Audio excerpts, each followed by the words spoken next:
Dahil nga po sa ginagawa ngayon o ginawa ni Sara Duterte na kung hukayin ng patay, putulin ang ulo ni Pangulong Bongbong Marcos, nagsalita po ang Senadora Cynthia Villar. Itong taong ito, alam naman natin, 'di ba? Sabi ni Sara, yung si Manny Villar ang ano sa kanya, nagpayo na habulin ka ng mga yan. So kailangan may kampihan ka. Kaya kinampihan niya, nakipag-tandem siya kay PBBM para hindi siya habulin. Para kapitan niya. Ngayon naman, itong si Cynthia Villar, mga kababayan, ang sabi niya po, huwag daw sitahin sa confidential funds itong si Sara. Makipagbati na lang. Wow. Wow.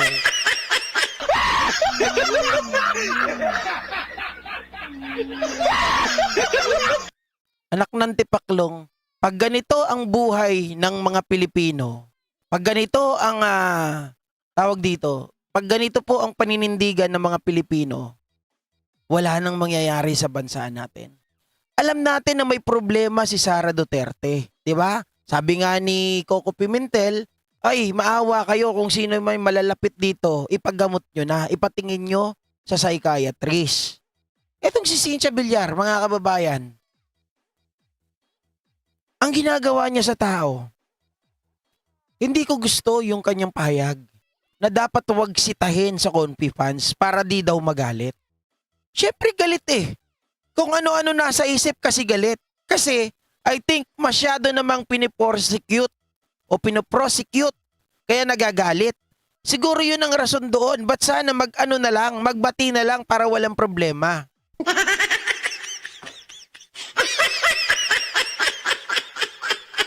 Ano ba itong mga senador natin? Diyos mio. Nung una, kampi kay Kibuloy. Si Kibuloy na manyakis. Si Kibuloy na rapist. Diba? Ngayon, mga kababayan, etong si Sara, sabi niya, huwag dapat sitahin sa confi funds para di magalit. Ibig bang sabihin, Cynthia Villar, sa mga pahayag mo na yan, dapat ba na kapag ang isang tao ay hindi natin makasundo, makabati dahil, alam mo yun, salitang kanto ng mga bata, di ba? Uy, di na tayo bati. Galit ako sa'yo, di tayo bati kasi di mo ako binigyan ng lollipop. O, parang ganun si Sara. So, ibig sabihin, mga kababayan, ibigay mo ang gusto, bigay mo ng lollipop para magkasundo kayo? Ganun ba yon?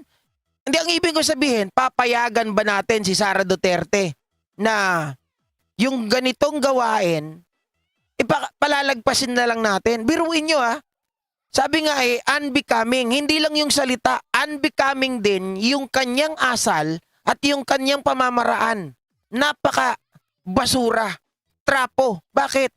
Mga ka-GP Natics, for there to justify yung kanilang gastusin o ginastos dyan sa kanilang Department of Education nung siya ay secretary pa, ay gumamit po ito ng ibang certification ng ibang agency. Sa tingin nyo po karapat dapat na gawin yon, na palagpasin? Kasi sabi ni Cynthia, wag nang sisihin, wag nang sitahin. Makipagbati na lang para hindi magalit. So ibig sabihin, pagbigyan na lang, ganun ba yon? Bulok. Oh. Napakabulok. Reynaldo Dizon, mag-aama na malalakas ang saltik sa ulo. Hayaan na lang bang magnakaw? Correct. That's my point. Ba?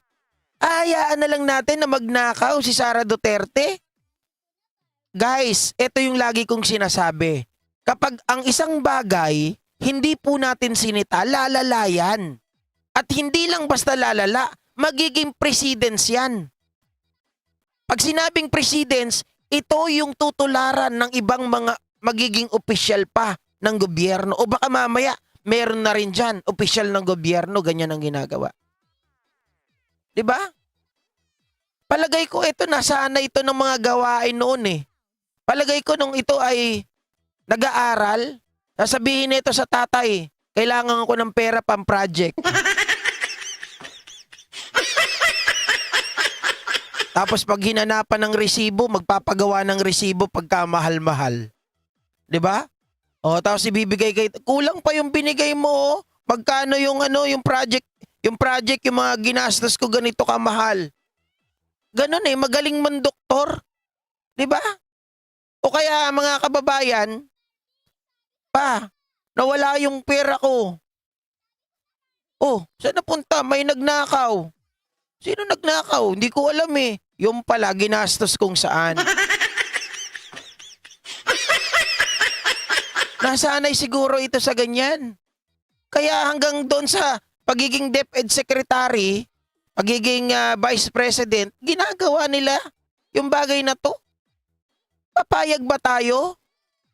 Ganun ang gusto ni Cynthia Villar? Magnanakaw na yung tao, gumagawa ng krimen yan, that's krimen. 'Di ba? Krimen yan. Pababayaan natin? Para saan pa yung sinasabi nyo na ang batas natin, protect the Constitution? Babalik na naman tayo dyan sa narrative na yan. Mahilig naman ako dyan eh. Lagi kong pinapasok yan, di ba Mami Piar? Oh.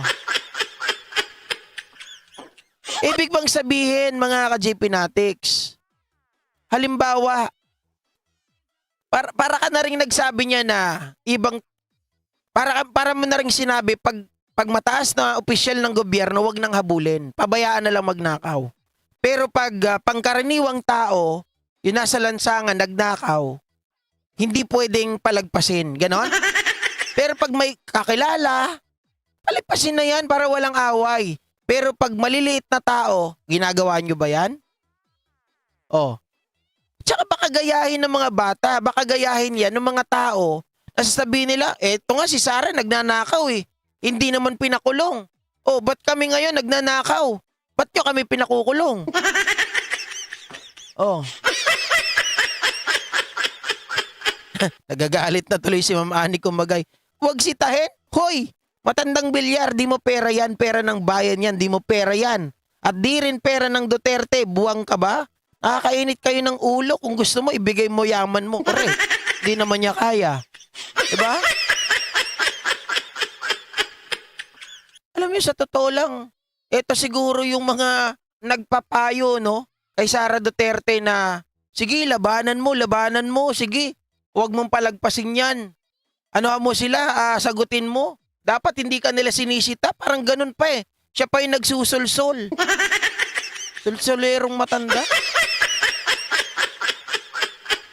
Sabi nga nila dapat maging modelo ang mga isa sa pinakamataas na pwesto sa gobyerno. Hindi, ibig sabihin yan, pag sa mga estudyante natin, pag nalaman nila, ay nagnakaw pala si VP Sara, ano pala siya, ginagamit niya yung certification ng AFP para lang ipaliwanag na kunwari yun ay nagastosan nila ng 15 million kahit hindi. Sinungaling pala tong si VP. Sasabihin, ay hindi yan sinungaling, okay lang yan kasi mataas ang pwesto sa gobyerno. Diba? O kaya ngayon, naniwala na kayo sa akin. Diba, Rakiterang Pinay? Huwag niyong iboto yung Camille Villar. Huwag niyong iboto ang mga kampo ng mga Duterte. Yung mga kaibigan nila na nasa slate ni PBBM, huwag niyong iboto yan. Dahil, nako, maniwala kayo sa akin. Huwag na kayong gumaya sa unit team. Isinama natin si Binoy. Isinama natin yung mga nasa slate ng unit team, yung pala puro maka Duterte. Ito kasi pagpapakita ito ng tinatawag natin na pangungonsinti, which is hindi po yan pagiging modelo.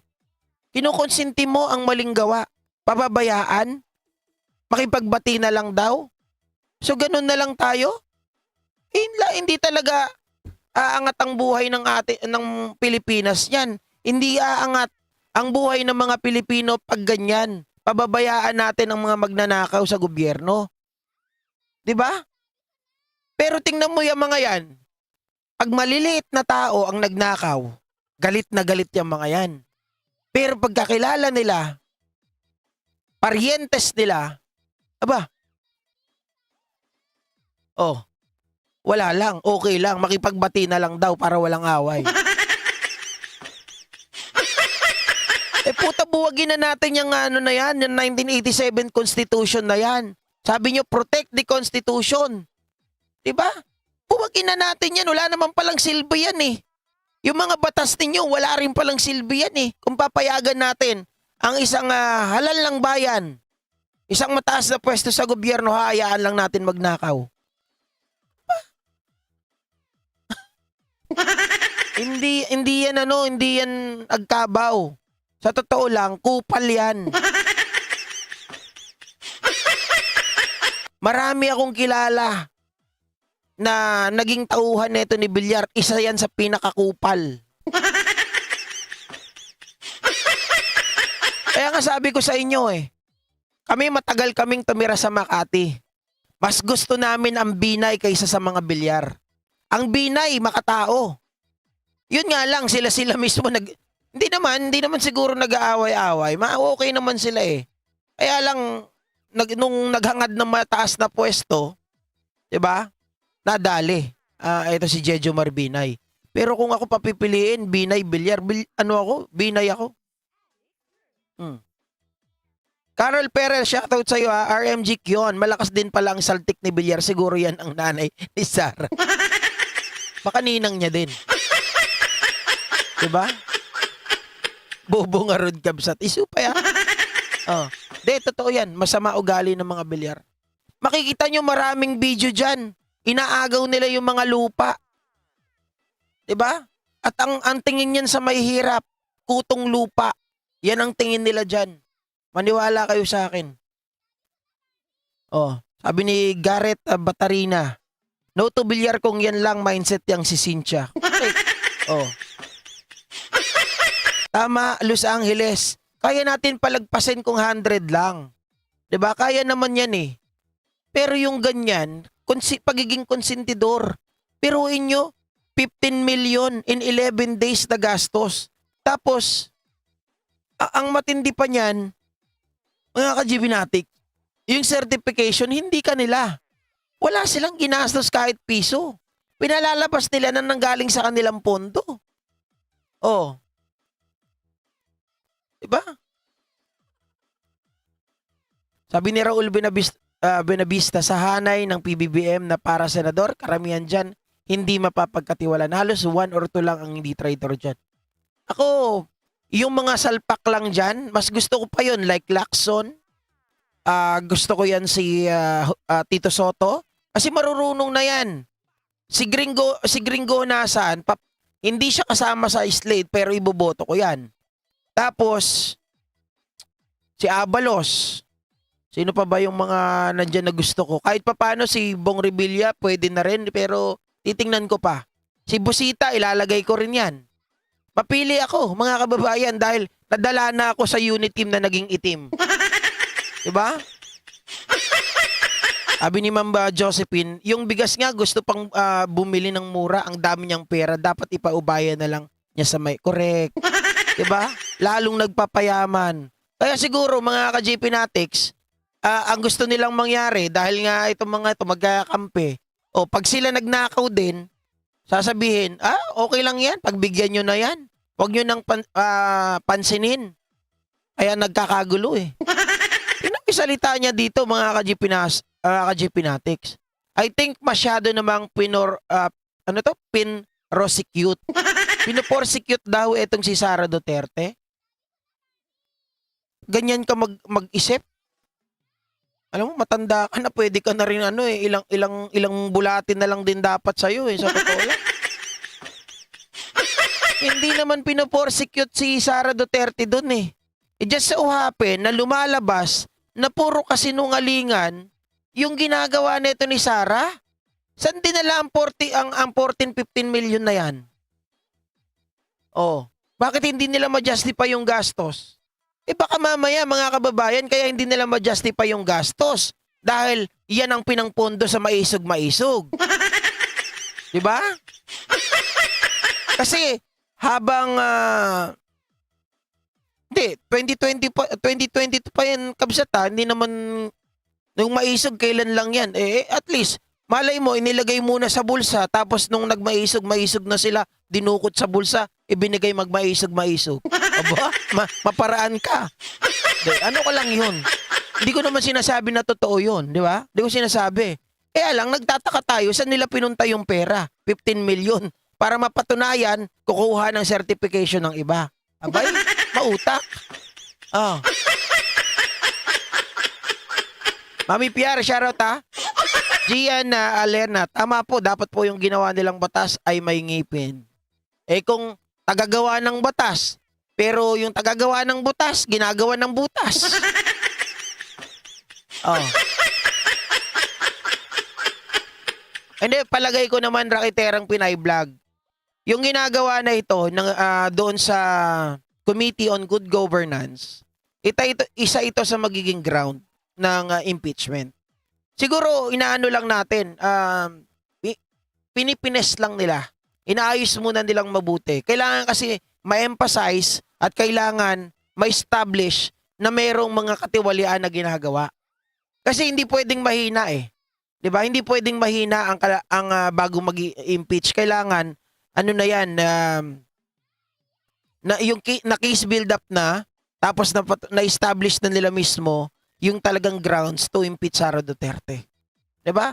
Yung ginawa niya na 'yan, yung pagsasalita niya dun sa kanyang press ko na nagpalupog sa kanya, isa rin 'yan pwede maging grounds. Oh. Sabi ni Marian Lidawan, utak magnanakaw talaga ang galawan na saltik. Kaya nga, 'di ba? Yung mga kaalyado at mga Duterte puro galawang utak magnanakaw. Tapos sasabihin nila, mga kababayan, si PBBM daw ang bangag, si PBBM daw magnanakaw, si SMR daw ang magnanakaw. Puta. Mga kababayan, kahit sabihin nyo magnanakaw yan, sino ang pipiliin nyo? Yung puro bulsa ang ginagawa?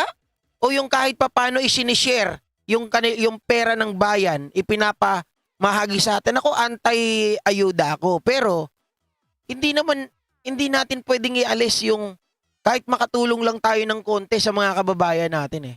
Di ba malaking bagay yun eh. Mga kababayan, kaysa naman, ayaw natin ng ayuda, pero napupunta naman sa bulsa ng iilang politiko. Di wag na. Di ba? Sabi ni Mami Piar, kabsat, maturog ak kuman, ngam nakita ka naka-live ison, nagpainit ako ng kape. Thank you po sa lahat dito. Si Chavit Singson kasi ganun-ganon eh. Sa totoo lang, okay si Chavit pagdating sa mga niya. Kaya lang, pinag-iisipan ko din eh. Pinag-iisipan ko rin, sa totoo lang. Makadigong din yan eh. Oh. Sa inyo, Ma'am Eva Narita, nagbibigay din talaga ng ayuda. Totoo, dapat naman talaga. Diba? Dapat talaga kasi hindi naman kakayanin ng mga Pilipino agad. At least yun, malaking tulong. Pero sana sa mga kapatid natin na mga mahihirap dyan, o kagaya ko mahihirap, pero wag naman tayong umasa lang sa ayuda. Diba? Wag yan si Chabit, matutulog lang yan sa Senado. Next topic tayo. Pero walang nagpo-persecute kay Sara ha. That's normal mga kababayan. Nabusisiin yung nakikita nating mali. 'Di ba? Huwag nating itago. Kasi pag tinatago natin yan ay pagiging konsentidor na gaya ng sinasabi ni Cynthia na huwag daw magalit, huwag sitayin ang confidential funds para bati-bati na lang. Sabi ni MC Alvin Behozano, Boss, GP, ba't ganyan boses mo? Di ako sanay. Wala, malat ang boses ko. Pasensya na kayo, ha? Hindi ko naman pwedeng itigil. Hindi ko naman pwedeng itigil ang pagbablog natin dahil sa boses ko. Kaya nyo namang intindihin, di ba? Kaya nyo namang intindihin. Pag kaya nyo intindihin, okay lang yan. Kailangan ko rin kumayod eh. Di ba? Sayang yung kikitain araw-araw sa ads. Mga kababayan, huwag natin paligtasin yan kasi dito lang tayo sa bahay. Paligpasin pa natin yan.